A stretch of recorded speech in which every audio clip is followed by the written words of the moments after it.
Welcome to the Jackson Rudolph podcast. I am your host, Jackson Rudolph, and this is episode 25, brought to you by none other than Black Belt Magazine. And I am super excited for today's episode because really I want to take this opportunity on this milestone episode for the podcast, episode 25. I want to take the opportunity to introduce kind of our new viewers from Black Belt Magazine to Sport Karate, talk a little bit about what Sport Karate is, tell a little bit of my story, and kind of get everybody caught up to speed. And if you're somebody that's been watching for a while, so you already know about Sport Karate, maybe you have kids that compete in Sport Karate, or you compete in Sport Karate yourself, or you have students in Sport Karate, and you feel like you already know everything about it, we are going to be talking about some unique differences between some of the major Sport Karate leagues today, as well as getting to the nitty-gritty of some of the rules of Sport Karate competition. So you may even learn something that you haven't heard before. So one thing that I want to start off with is I recognize that, I started this podcast 25 episodes ago, just as something that I enjoyed because I enjoy talking about Sport Karate. I enjoy sharing it with other people. And I thought that the only people that would ever hear it are people that did Sport Karate. But now, thanks to Black Belt Magazine, I had this unique opportunity to share Sport Karate with the entire martial arts community, and I'm extremely grateful for that. And so the purpose of this episode is to just kind of show you what Sport Karate is, tell you what Sport Karate is all about.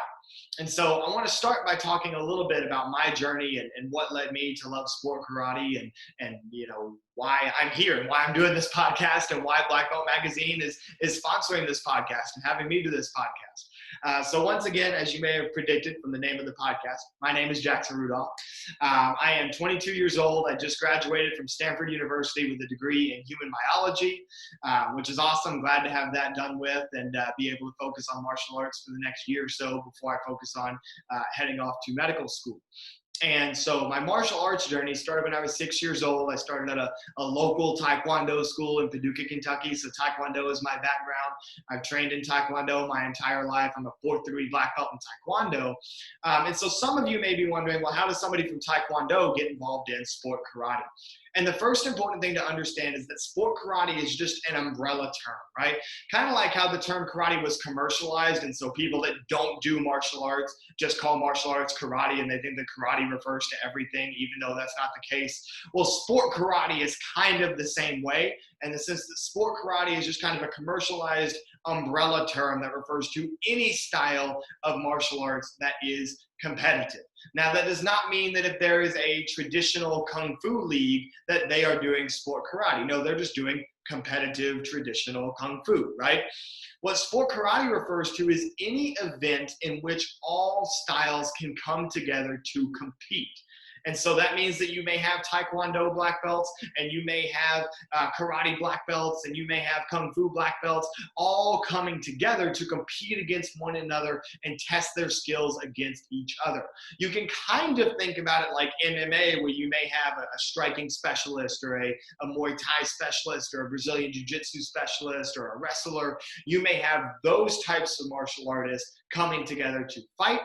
Very similarly in Sport Karate, those types of athletes come together to either perform forms and weapons against one another and see who can perform the best routine, or engage in point fighting against one another and see who can score the most points on the other before the time runs out, or up until you can get a certain spread that is determined by the league. So like NASCA adult black belt fighting, which NASCA is one of the leagues that we're about to talk about, you have to get a 10-point spread in order to end the fight and win the fight, or it'll just be whoever has the most points at the end of the round or the 2 rounds, depending on if it's a division or a grand championship match. And we're going to get into that, so don't worry about that. And so that's what Sport Karate is. So how did me, this Taekwondo guy, get into Sport Karate? So I started off at a regular just inter-school tournament. It was up in Louisville because Grandmaster Jung Oh Wong, who was the Grandmaster of my school, he hosted, all of his schools could come together in Louisville and compete against one another. And you could do forms, weapons, fighting, and you could do breaking, right? And it was just, the traditional forms that we learned in our Taekwondo system going up against one another. Right? And that was my first exposure to competition. And at that tournament, I interacted with another another fellow martial artist who had been doing some open tournaments because his school was more open to doing those types of events. His parents talked to my parents, and my parents thought that was pretty cool. And so I registered for a couple of regional events on a circuit called the RSKC, or the Regional Sport Karate Circuit. I started doing some RSKC events, and that ultimately led me to the Bluegrass Nationals, which was not only an RSKC event, but it was also a NASKA, North American Sport Karate Association World Tour event. And from that moment, I was hooked. I just loved it. I loved how big it was, being able to compete against competitors from all different styles. At some point along that training, I fell in love with bow staff. That became my favorite weapon. I've trained in several different weapons. I've trained in eskrima, nunchucks, kamas, sword, all along the way, but bow is by far my favorite, and that's what I compete with. And if you know who I am, then you know that's my weapon of choice, and that's what I'm most well known for, and have been very blessed to be very successful with in the competitive scene. And so bow staff is kind of what I became known for amongst the sport karate world. Started teaching seminars when I was 14 years old. So that's my primary work in the martial arts industry, is I travel around and teach seminars at schools. Obviously not now due to the COVID-19 pandemic, but I have been teaching a lot of online seminars. I've taught online private lessons since I was 15 years old, teaching students all over the country, which is really cool. And so that's my professional teaching experience in the martial arts, is traveling. I've been to hundreds of schools in my career, traveling around and sharing my passion and teaching students everywhere about sport karate and about bow and about all the incredible things that you can do with it. And I'm going to get into some of those benefits of doing sport karate kind of as we round out this episode of the podcast. Fortunately, when I was 14, my success culminated in me being invited to join the most prestigious martial arts team in sport karate, which is Team Paul Mitchell. Team Paul Mitchell's been around for 34 years. They're the longest running corporately sponsored team in the sport. And it was a huge honor. It had been a dream of mine since I was maybe 8 years old to represent Team Paul Mitchell Karate. And so I started representing them when I was 14 years old. It was Friday, July 13th, 2012. I'll never forget it. And then later on got into some negotiations with Century. We launched the Jackson Rudolph Signature Series line of products featuring bow staffs, a training bow product, bow staff case. So that's how I originally got involved with Century Martial Arts. That is what got me involved with MAIA, the Martial Arts Industry Association, who I coordinated with to create the Flow System, which is a weapons training program that's available to martial arts schools that basically helps martial arts schools implement part of a sport karate curriculum by bringing in sport karate weapons training with bow staff taught by yours truly, and kamas taught by another world champion Team Paul Mitchell member, Mackenzie Emery. So that's some of my professional martial arts background, founder of the Flow System. I've taught over 200 seminars in my career, been to hundreds of martial arts schools, and that's just something that I love doing, and I'm incredibly blessed to have had the opportunity to do that. And I've had those opportunities because of my success in sport karate, because of this competitive atmosphere of martial arts that we're going to be talking about today. So that's who I am. That's my story. Now here I am with Black Belt Magazine. We've got the Jackson Rudolph podcast. And first and foremost, we are going to break down some of the major leagues in sport karate. Now, there was recently an article that I published on blackbeltmag.com. You're definitely going to want to go and check that out. Black Belt Magazine is making a really awesome effort to bring sport karate to the entire martial arts community by dedicating an entire section of their website to sport karate. So if you go to blackbeltmag.com and you type in sport karate, there's already several articles up about sport karate, current events, also talking about what are the premier leagues in the sport. One of the upcoming articles that I'm working on right now is an article that details all of the major teams in sport karate, or at least on the NASKA circuit, which is kind of the premier league in the world for sport karate competition, is the North American Sport Karate Association. And so that's a really exciting article that's hopefully going to be out by Wednesday. So when you're seeing this, that'll be tomorrow, that hopefully it's going to be out. I'm just got to get all of my T's crossed and my I's dotted, and that'll be good to go. And so that's really exciting. So to cut to the chase, what are the major leagues? I've already mentioned NASKA, the North American Sport Karate Association. They feature events all over North America, the Quebec Open up in Canada, and then the majority of their events are in the United States. They also have the Toronto Tournament of Martial Arts Champions that happens up in Canada, but pretty much everything else is based in the United States. They're home to major tournaments like the AKA Warrior Cup, the US Open, the Diamond Nationals, and really these prestigious events are what have elevated the status of NASKA to the presence that it is today. And NASKA is the league that coined the acronym CMX, which we're going to get into here in just a little bit. We're going to talk about the rules that define CMX, which means creative, musical, and extreme. And that dates all the way back to when NASCA started offering this open division where you could create your own forms and do acrobatic kicking with a division that was called the American Division or the Open Division. And that over time evolved into the creative and extreme divisions. And then the creative and extreme divisions kind of divided into the creative, extreme, and musical divisions. And there's an entire, I could write a book about the entire evolution from one to the next, but we don't have time for that in the podcast today. So all you have to know is NASCA is who coined the term CMX. NASCA is also known for having world-class point fighting talent. And at a typical NASCA tournament, you'll find the following divisions: the CMX Forms and Weapons Competition. There's also traditional Forms and Weapons Competition, point fighting, continuous fighting. You'll also see breaking divisions at most of the NASCA events. You'll also see self-defense divisions at a lot of them. And then you'll also see team events like team fighting, as well as team demonstration and team sync, which is typically two competitors doing a form in synchronization with each other up there competing. And so that is, in a nutshell, what NASCA is all about. Now, there are other major leagues. There are other awesome leagues, premier leagues in the world of sport karate. WACO, the World Association of Kickboxing Organizations, is another one. WACO is most well known for their fighting talent. They've produced some incredible fighters. Elijah Everill, who's from Great Britain, who just won the Irish Open, which is the world's largest fighting tournament. They put together a huge open weight division. That's widely considered to be the most prestigious open or point fighting title that you can win in the world. And Elijah Everill just won that back in March. You also have all of the fighters that have come from the Karate School, the legendary Zolt Marati, as well as Laszlo Gambos and Tomas Emre and Richie Verez and Roland Verez, and the Karate school, who predominantly competes in WACO competition, although they have had a few of their members get picked up by Team Paul Mitchell and compete on NASCA as well. WACO is home to most of their competition. And even though I'm saying some specific names here, let it be known that a lot of these competitors compete on multiple different leagues. They jump around, they travel the world, they all want to compete against the best. And WACO is a predominantly European league. So I mentioned Great Britain, Hungary, Ireland has a lot of great fighters, a ton of European countries. Italy has a bunch of great fighters. And so WACO is kind of the predominant circuit that they compete on, whereas Americans, Canadians are going to predominantly compete on NASCA. But like I said, there is a whole bunch of crossover.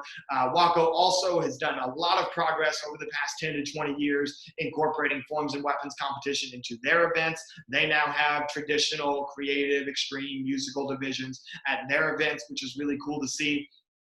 Just going on down the list of some other major leagues, the National Black Belt League is another big one. Similar structure to NASCA, but different competitors there. There's not a whole lot of overlap between NASCA and NBL competitors, but there is some. That's primarily because there are several key rule differences between the NASCA regulations and the NBL regulations. But NBL is another North America based. They also have some tournaments down in Central America as well. But they're a primarily North America based league. ISKA, the International Sport Karate Association, sometimes known as the International Sport Kickboxing Association, is another one. They promote kickboxing events. They're huge, obviously, in America as well as in South Africa and Australia. If you just watched a couple of episodes ago with Mike McCoy and Mike Sawyer, the promoters of the U.S. Open, and the U.S. Open is probably ISKA's headline event. You're probably thinking, well, Jackson just said that, U.S. Open was a NASCA tournament, and it is. U.S. Open technically hosts two different events all in one. So the daytime eliminations at the U.S. Open is NASCA competition. You are competing for NASCA points. And by the way, that's something important that I should have mentioned. Most of these leagues are leagues because not only do they sanction events, but they keep track of ratings. So if you accumulate the most points over the course of a year or over the course of a season, then you can win a world championship for that particular league. As for NASCA, you compete through NASCA competition. Whoever has the most points at the end of the year is going to be the winner. For other circuits like ATA, which we're going to get into, you compete for an opportunity to go to one world champion event and win world championships there. So with the ISKA, the International Sport Karate Association, the way that that works at the US Open is the US Open's Night of Champions, which is the event that's televised on ESPN2. It is the only sport karate event in America that you can turn on your TV and watch it on your television. It's on ESPN2 every year, is the Night of Champions at the ISKA US Open.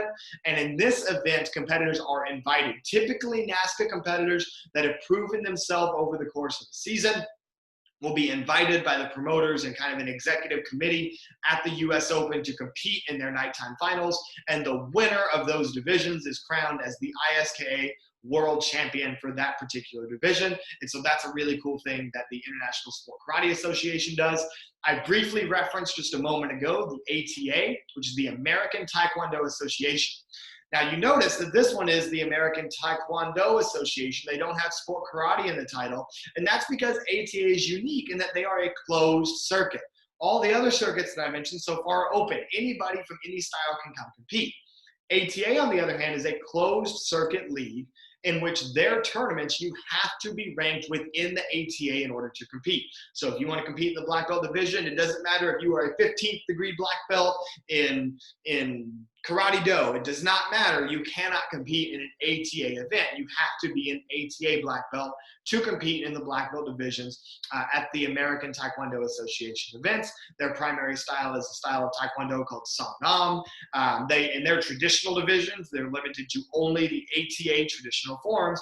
But what makes them special is that they've embraced sport karate as a league by allowing creative and extreme divisions into their events where their competitors, if you're ranked in the ATA, you can bring in elements of other styles. If you have some karate training, some outside weapons training, some tricking training, if you have kung fu training that you want to bring in, you can incorporate that into your routine. So even though it's a closed circuit, you can still do sport karate divisions like creative and extreme, in which you can create your own martial arts routines and demonstrate that and win American Taekwondo Association World Championships in those very sport karate oriented events, which is really, really cool. And ATA is particularly notable because of the talent level that they've been able to produce. It's kind of a big fish in a small pond situation that a lot of closed circuits have to deal with.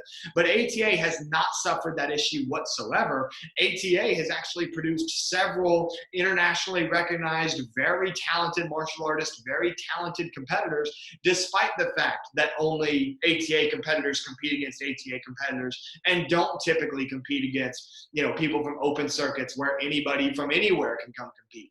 It makes sense that you would have a greater depth of talent in leagues where anybody can come compete as opposed to one specific group of people. And that's what makes ATA so impressive, is that they've been successful with just their own people in creating top level talent, creating world champions. And that's one thing that I definitely tip my hat to the ATA and all of their martial artists and all of their competitors for doing. The next two and kind of the final two, there's hundreds of sport karate leagues out there, but these are the ones that are kind of recognized on a world level. There's two more that I want to mention, which is the WKC, which is the World Karate Commission. They host an annual world championship event. So they are not a circuit. They don't have multiple events that happen over the course of the year that you can travel around and go to. However, the way the WKC works is within a particular country, there's typically a qualifying tournament or qualifying tournaments in which you go to these WKC qualifiers. In America, they have their own. In Canada, they have their own. And in all the other countries that participate in the WKC, they all have their own qualifying tournaments. You compete in these qualifying tournaments to become a member of your country's team. So in all of the leagues that I mentioned so far, with the exception of the ATA, where you represent your school, on all the other leagues, the open circuit leagues, you're representing either your school or you might get sponsored by a team to represent that team. These teams include teams like Team Paul Mitchell Karate, Top 10 USA, Team Straight Up, Team AKA. Some of those teams might ring a bell to those of you that are somewhat familiar with sport karate. And so, typically at an open sport karate event, you're competing representing either your school or a team. a sponsored team, not your country. But at WKC World Championships, you are going to represent Team USA or Team Canada or Team Guatemala or Team Ireland or what have you, right? So on and so forth. And that's really cool because you get a chance to represent your country and try to win what really feels like a world championship, because you're not competing against, somebody from the school across town. You're competing against somebody from Ireland or somebody from, some other country, which makes it feel like a real genuine world title. And that's not to say that all these other world championships that I've mentioned are not legitimate. They absolutely are. All of these world championships are legitimate world championships because people come from all over the world to compete in all of the leagues that I have mentioned so far. What I'm saying is for the WKC and the next circuit that I'm going to talk about, which is the WKU, for those two leagues, being able to compete against competitors representing another country makes it feel very international, which is a feeling that you don't always get at some of the other events. And so WKU, which is the league that I just mentioned briefly, is the World Karate and Kickboxing Union. And very much like WKC, although with different rules and different governing bodies, they have qualifying events in your respective countries. You compete in those qualifying events, and then you can compete in the annual World Championships that's held in a different city in a different country every single year. So WKC and WKU, separate rules, separate governing bodies, but the same overall ideology in that you compete to represent your country, and then as you represent your country, you go and compete for the World Championships there. And so that does it for all of the major sport karate circuits and leagues that I wanted to cover, that I wanted to kind of make everybody familiar with as we go through this discussion of what is sport karate. And so since sport karate, primarily when I say sport karate, most people think of one of two things. They either think of the CMX competition, doing flips, throwing weapons in the air, all that crazy stuff, or you think of the point fighting, right? Because a lot of times when you hear UFC commentators talk about, Stephen Wonderboy Thompson or Sage Northcutt, or when you hear, Bellator commentators talk about Raymond Daniels or Michael Page, you hear them talk a lot about they're a point karate fighter, or they're a sport karate fighter. They come from a sport karate background. So a lot of people, when they hear sport karate, they think about point fighting as well. And there's also traditional events in sport karate. The one thing that sport karate often gets a bad reputation for is the throwing of the weapons and the gymnastic techniques and the aerial kicking. And a lot of traditionalists say that doesn't have a place in martial arts. That's not real martial arts. Those are cheerleaders, so on, what have you. And unfortunately, point fighters get a lot of similar criticisms of saying, they're just playing tag. They're not really hitting each other. And having watched plenty of point fighting up close and being a huge fan of point fighting, I can tell you, they are not playing tag. They hit each other, and they hit each other hard. They earn every single point that they score, and they feel every single point that gets scored on them. And I think that a lot of those stereotypes about point karate fighters just playing tag have been kind of relinquished by the success that we've seen in full contact. Ross Levine scoring knockouts in Glory Kickboxing, same thing. Raymond Daniels in Glory Kickboxing, now in Bellator MMA. Michael Venom Page is another one. Stephen Wonderboy Thompson. I've already said a few of these names, but those are great examples that kind of prove that point karate fighters are the real deal, and they don't just play tag, although that was a stereotype several years ago. And the same is true for forms and weapons competitors, and the stereotype of, they're just cheerleaders, they're just performers, they're not true martial artists. And one thing that a lot of people forget, really two things. Number one, there are traditional events in sport karate as well, and the majority of sport karate competitors compete in both CMX, the Creative Musical Extreme, and the traditional divisions. The second part of that is that the primary scoring criteria for all of these leagues that I've mentioned remains solid martial arts basic technique. Are you hitting good stances? If you do a front stance, is your back leg fully extended? If you're doing a chop and a punch, are you fully extending those techniques? Are you hitting your target? Are you keeping your chambers back nice and tight? If you're using a weapon, are you striking with that weapon appropriately? Is there a balance between the strikes and the tricks? Because if the form is all tricks and not enough strikes, then it's not going to be winning. And so that's one thing that's very, very important that I want everybody to remember about sport karate is that the primary judging criteria is still the martial arts and not all the cool stuff, not all the flips, not all the weapons throws, things like that. Although showing difficulty in your routines through those skills can certainly inflate your score, but it will not win you the division alone if you do not have good foundational martial arts techniques. And so that's kind of the bad rap that sport karate gets sometimes that I wanted to go ahead and put to bed and address. And if you have any questions about that, please feel free to drop that down in the comments below. And I'm happy to have a respectful discussion and talk about some of the benefits of those things. One quick example is the benefit that it has to coordination and discipline that I've noticed in a lot of students. A lot of students that learn sport karate, especially if they're learning a weapon or if they're learning aerial kicking techniques at a young age, they learn to obviously be very coordinated because you have to develop coordination skills to be able to do those high-level difficulty techniques. But they also develop great work ethic and great discipline because those techniques often take more time to learn than traditional techniques. And so you kind of have to kick it into a second gear in terms of mastery and in terms of your work ethic and really trying to understand and get a technique down, because the difficulty level for the human body to perform those techniques is simply higher than the difficulty level to do a proper front stance and to do a proper basic technique. Although those things are still very hard to do properly and do them properly consistently and every single time that you perform it, especially as you try to do that faster and faster. The moral of my story here is that the creative side of sport karate, the weapons throws, the flips, all that, the creative musical extreme side is meant to enhance martial arts, not take away from it. It's not something that's meant to change martial arts into something that it is not. It is something that is meant to take the sport to another level and continue to evolve, because that's what every single sport in the history of sports has done, right?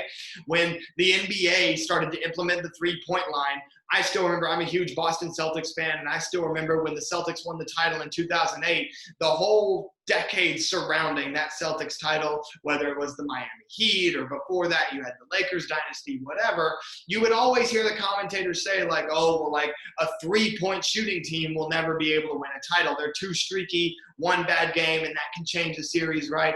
And then all of a sudden, now we have the Golden State Warriors, right, who won, 3 championships in 4 years as a predominantly three-point shooting team. We've seen the Houston Rockets have great success as a predominantly three-point shooting team. So embracing innovation can often take a sport to another level. As we've seen with basketball, viewership in the sport of basketball is at an all-time high because of the popularity of the three-point shot. Look at how big of a star Steph Curry is, and he is the physical embodiment of the three-point jump shot, right? And so it just goes to show you how in any sport, innovation is always a good thing, and that's all that sport karate is trying to do for the martial arts, is not to change it, not to take away the tradition, but just to evolve it and add more to what is martial arts and not take anything away from it whatsoever. And that is preserved through the judging criteria, focusing on basic martial arts techniques first and foremost before any of the tricks and flips are even considered. Speaking of tricks and flips, we're now going to segue into one of the main discussions that I wanted to talk about in this episode, which is CMX. And just a disclaimer for CMX and for this episode, I'm going to be referring to the NASCA rules because NASCA is the league that coined the term CMX. It's also the league that, of course, I am the most familiar with because I have competed in NASCA events more than any other type of event that I've competed in. And so CMX, once again, stands for Creative, Musical, and Extreme. The musical is pretty self-explanatory. Musical weapons or forms divisions just means that you can do anything you want. You could go out there and do a traditional routine. You could do a routine with flips. You could do a creative routine with releases, but without flips, with creative hand combinations, but without flips. You can do anything you want in a musical routine as long as you have music playing. So that one's really easy. Do whatever you want, just make sure there's music playing, and you get bonus points if the music adds something to your routine. It's well choreographed, the tempo of the music fits the speed of the routine, things of that nature. Extreme is also relatively easy to define. As long as you invert your body or spin more than 360 degrees in the air, you qualify for the extreme division. So if you do a 540 kick landing on your feet, or if you do an aerial, which is a cartwheel with no hands, or even if you just do a cartwheel, you qualify for the extreme division. An inversion just means that your hips have to go above your head level, or your body has to invert more than parallel to the ground, this being my head and this being my legs, right? So you've got to invert more than parallel to the ground in order to qualify for the extreme division, or spin more than 360 degrees in the air. It's presumed that's going to be for a kicking technique. You don't see anybody just jump up, spin twice, land, and then keep doing martial arts. It's presumed that that's going to be a 720 jump spinning hook kick, or a 720 jump spinning round kick, or a 1080 or a 900. And we're going to talk a little bit about the conventions behind some of the names of those tricking techniques and how many rotations actually get done. And that is going to be very important as we talk about creative, which is the most difficult to define. So to review, musical, if you can do anything you want, just have music. If you have music, you're good. Extreme, go upside down or spin more than 360 degrees in the air, and you're good. Weapons and forms, same thing. Creative is a little bit trickier because creative is a combination of things that are specified in the rule book and a couple of unwritten rules that have been arbitrated into the division over the past several years. So starting with the written rules, in creative, you cannot do a traditional routine. If you come into the creative division and do a strictly traditional routine, that is grounds for disqualification because it's not creative, right? But your form has to be made up of a minimum of 50% traditional martial arts techniques. So no, you can't do a traditional form, but you still have to have the majority of the form be traditional techniques. Chops, punches, blocks, kicks, etc., weapon strikes, things of that nature. It has to be martial arts techniques for at least 50% of the routine. Where creative gets interesting is what techniques are allowed and what techniques are not. The NASCA rulebook clearly states that these 4 techniques are allowed in creative divisions, despite the fact that some of them invert the body. So NASCA has said in the rulebook, these are okay. Those 4 techniques are butterfly, which is a wushu butterfly. That one you're not inverting. That one is pretty much parallel to the ground. Illusion kick is another one. Illusion kick is similar to a B-twist, how you take off, you do one horizontal spin parallel to the ground, coming out a large kind of sweeping crescent kick. Illusion kicks are legal. Forward roll. Forward roll is also legal, even though you are inverting the body to complete that forward roll. It is legal and creative under the North American Sport Karate Association rules. And kip up, which often competitors will do after dropping down into a split, where you rock back onto your back, you push yourself up off of your hands. You do technically invert, and you are technically inverted in the air for a moment. But it is legal for creative under the NASCA rules. So those are the 4 that are clearly defined. You can definitely do those techniques. Other techniques that you can definitely do because of the 360-degree rotation rule is a jump spinning hook kick. A jump spinning hook kick, that's just a 360-degree rotation. That is perfectly legal. Now, there are a couple of things that may be confusing. So a butterfly twist is a horizontal rotation, 360 degrees, done parallel to the ground, but should not be done more than parallel to the ground in most cases.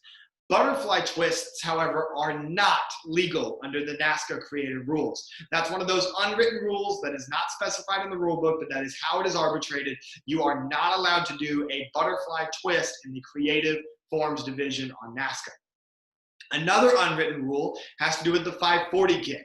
For those of you that don't know what a 540 kick is, it's essentially a tornado kick where after I complete the round kick, instead of completing the kicking technique and then landing with that kicking leg in front, I would carry that kicking leg over so I'm landing on my kicking leg. That gives my hips an extra half rotation to complete a 540-degree rotation. Now, the way that the NASCA rules define this technique is a standing 540. So doing the 540 kick and landing standing straight up is not legal and creative, which makes sense because it goes against the 360-degree rotation rule.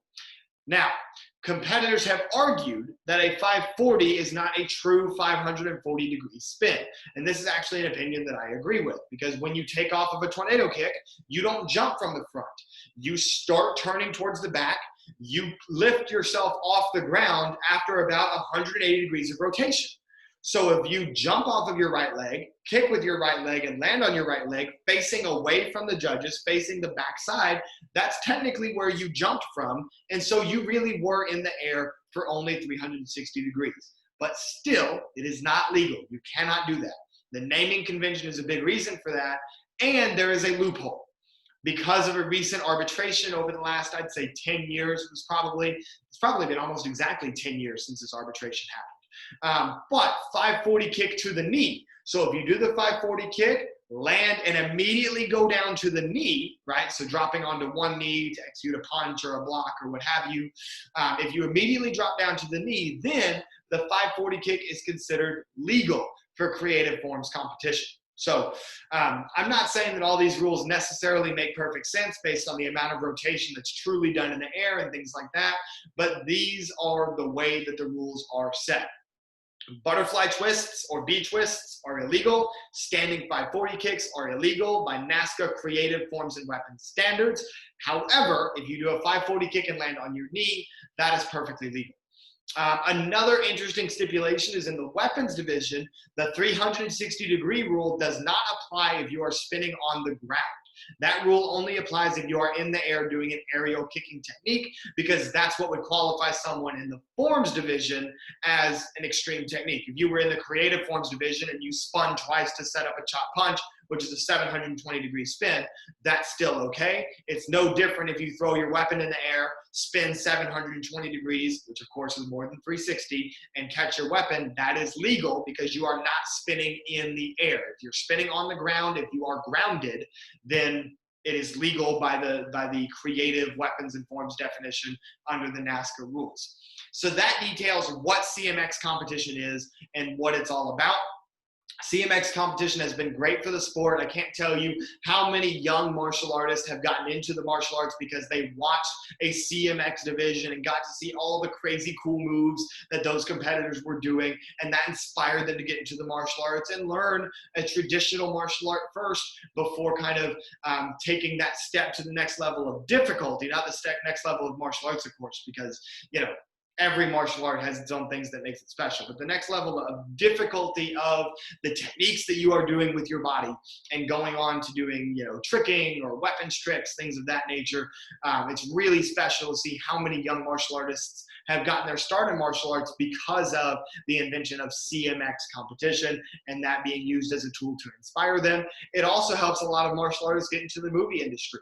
Whereas back in the day, you know, in the days of Chuck Norris and Bill Superfoot Wallace, you saw a lot of athletes get movie roles because of their fighting prowess. Now we're starting to see a lot of athletes get movie roles as far as stunt doubles go because of their extreme martial arts abilities. When you see a Marvel or a DC superhero doing a backflip and kicking the bad guy, that's most likely somebody that has sport karate experience competing in the CMX divisions. Just to name a few, Mackenzie Emery is now a stunt woman out in Los Angeles. Matt Emig, he was a stunt double with Ninja Turtles, several Marvel films, Ross Constant, Micah Carnes. There's a really long list of great CMX competitors that have gone on to Hollywood to work in the stunt industry, and I'm only scratching the surface with those couple of names that I've mentioned there. And that's another reason that CMX is so important to the world of martial arts and helping martial arts move forward.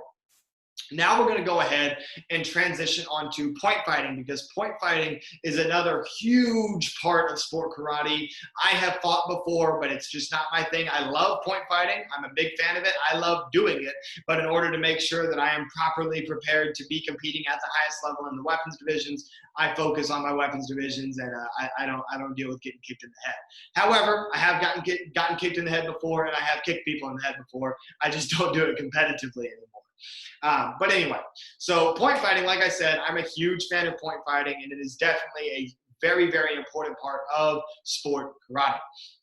The biggest differences in point fighting are observed between the different leagues. For NASCA competition, every punching technique, whether it's to the body or to the head, is 1 point.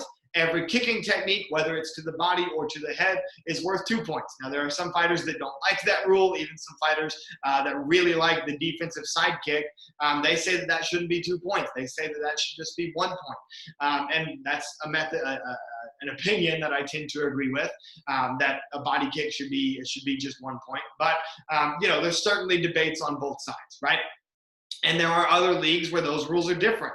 If you go to a WACO event, as we mentioned earlier, the World Association of Kickboxing Organizations, their sport karate, their point fighting events, a kick to the body is just 1 point, a kick to the head is 2 points. And they also allow some techniques that NASCA competition doesn't allow.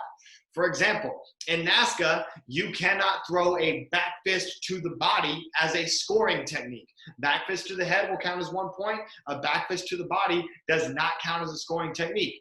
But at the WACO events, a back fist to the body does count as a 1 point scoring technique. There's also some other rules. WACO has a very strict policy on exits. So if you happen to leave the ring or step out of the ring, then you get a warning, and then a second warning results in a point being deducted. So that's called an exit in WACO, whereas NASCA, oftentimes the rings are a little bit closer together than you see in a lot of the WACO events. And so on NASCA, there's a little bit more leeway with when a competitor steps out of the ring. As long as a fighter has 1 foot in the ring in a NASCA competition, if a fighter has 1 foot in the ring, they are still eligible to be scored upon. And I believe to score, that rule gets very, very specific. And point fighting enthusiasts, feel free to debate about that down in the comments, but I don't want to get too much into the specifics of that.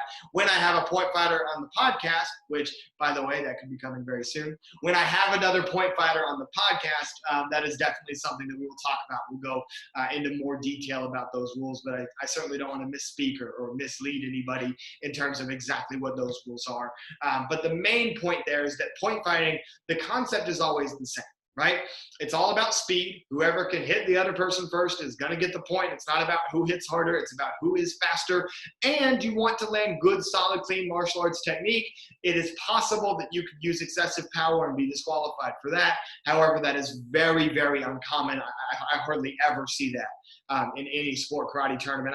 I'd say I've watched a ton of point fights, and I'd say I've only seen a black belt disqualified for excessive contact maybe 10 times in the over 10 years that I've been around sport karate and been watching sport karate point fighting. So it's really not something that happens very often. That's because most black belts are very good about control, and there's typically a mutual understanding. If two competitors are hitting each other hard, the judges typically let that go because there's a mutual respect between the competitors that, okay, we're going to hit each other kind of hard, or whatever level of power they choose to use, and that's kind of a respect thing amongst the competitors. But excessive contact can be a grounds for disqualification because it's not a full contact event. It's about speed, and it's about good, solid martial arts technique. So that's primarily what I wanted to cover in point fighting. Like I said, I'm not a point fighting competitor. I'm just a point fighting fan. So we will definitely be talking about that in future episodes as more and more point fighters become guests on the podcast. And like I mentioned, this is unique that we're doing a solo show for this week. In future weeks, there will almost always be a guest on the show with me. And we'll be changing up the format a lot as well to keep it exciting for you guys. Moving on. Now, another big one is I've mentioned that, a lot of these open tournaments have traditional events. But what does traditional mean for these events, right? So if you rewind 10, 15 years on NASCA, a lot of the competition that you would see in the traditional forms and weapons divisions is primarily made up routines. Used to on NASCA, this is not now. Used to, the norm was for competitors to create routines using traditional techniques, but they were essentially Frankenstein routines, right? They were these routines that were put together by a bunch of different parts. I remember being a kid, I competed with a form that was like a hybrid of, what was it? It was a hybrid of Impy and Seiyin-Shin. I did like the opening techniques of Seiyin-Shin, and then like the rest of the form was Impy, and it was just this meshed together version of those two forms. But that was the norm 10, 15 years ago on the NASCA circuit because it was open. So you can't tell anybody what's traditional, what's not traditional. The same still rings true today, that if you wanted to run a made-up traditional form, you could. However, it probably would not score very well. Today, what is preferred on NASCA is the more WKF-style traditional karate forms in the Japanese division. That's one thing that's very unique about NASCA competition. In the juniors, it's just called traditional forms. All forms compete against each other. However, when you move up into the adult division, the traditional divisions are split for both forms and weapons. For forms, the traditional divisions are split in two.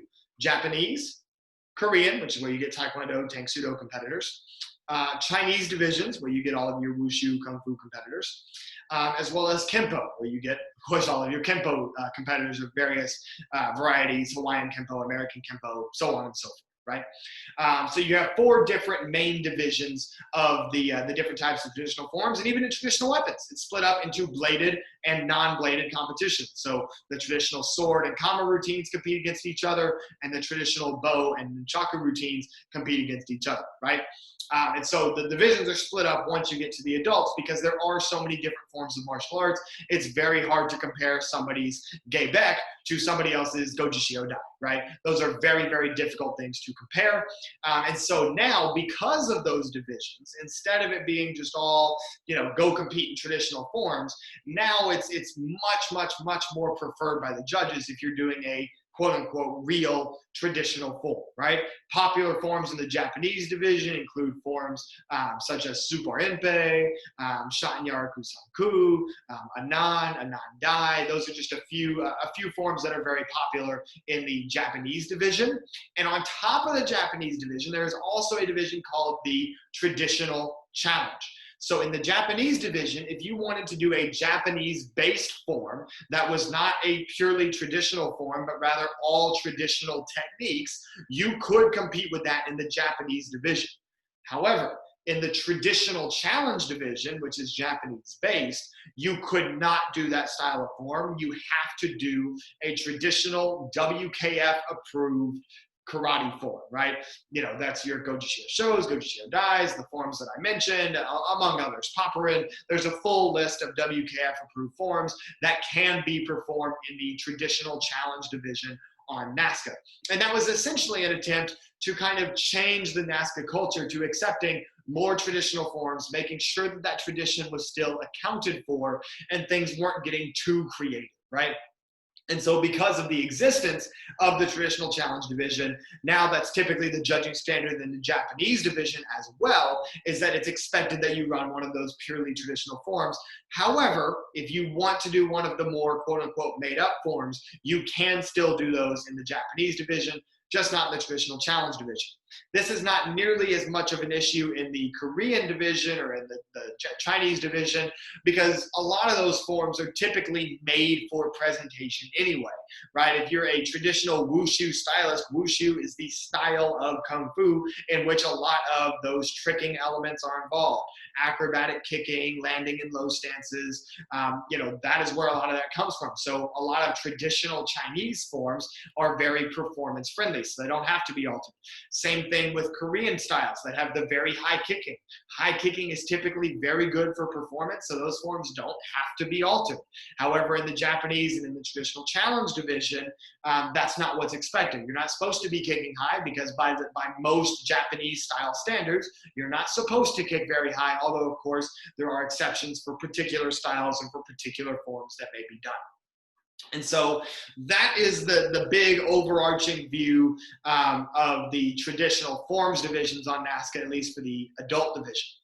As for the weapons divisions, because a lot of styles really don't have traditional weapons forms. A lot of them do, but oftentimes traditional weapons forms are determined by a school. A system of schools has their bow forms that they teach and their kama forms and nunchuck forms and what have you that they teach. And so it's much harder to say, okay, there's going to be a traditional weapons challenge division where only these forms can be run, because that doesn't really work with a lot of the competitors, right? And so in traditional weapons, the way that traditional weapons is done on NASCA right now is that it's typically a made-up routine that features only traditional movements. You can't roll your bow around your hand. You can't spin the kama in your fingers. You can definitely not throw your weapon in the air. None of those things are allowed. It has to be solely traditional martial arts techniques, but you can arrange those traditional martial arts techniques in any way that you want, which is great for preserving the traditional art of the sport, as well as embracing innovation, allowing competitors to edit their forms to be performance friendly, instead of just being kind of a series of moves that, follow the purpose that forms were always meant to, which is basically just for training and perfecting technique.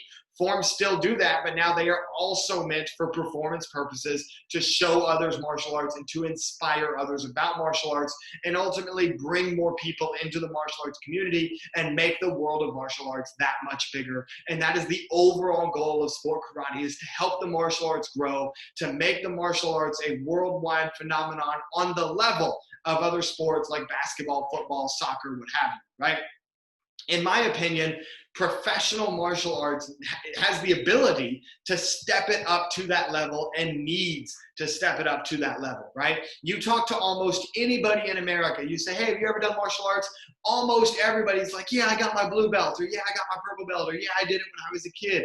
Almost everybody has some exposure to martial arts training, and yet professional sport karate is not something that's put on a pedestal like soccer, which every kid also plays, or basketball, which almost every kid at some point also plays, right? There's no reason that the martial arts community doesn't have the ability to go ahead and move forward. One thing that we do need is we need to become more unified. Some of these leagues need to work together, maybe create one set of rules that can help bring that one set of rules to the forefront and make it like this is the established, this is the professional system for martial arts competition.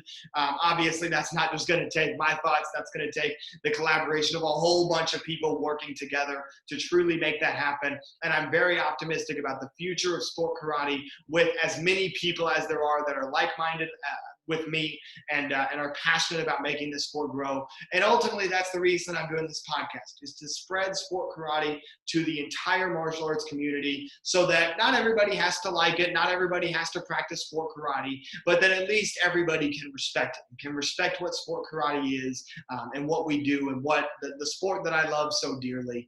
And that's really my message to everybody in this episode, is that sport karate is something to make martial arts grow and to bring more people into the martial arts, and that's why I love it so much.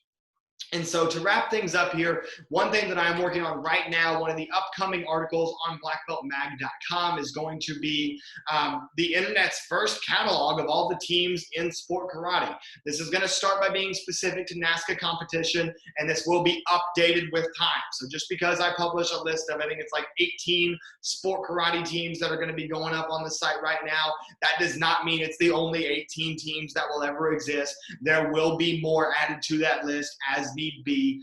I just selected 18 based on who's won world championships, which teams have the most members and the most prominent in the sport karate community.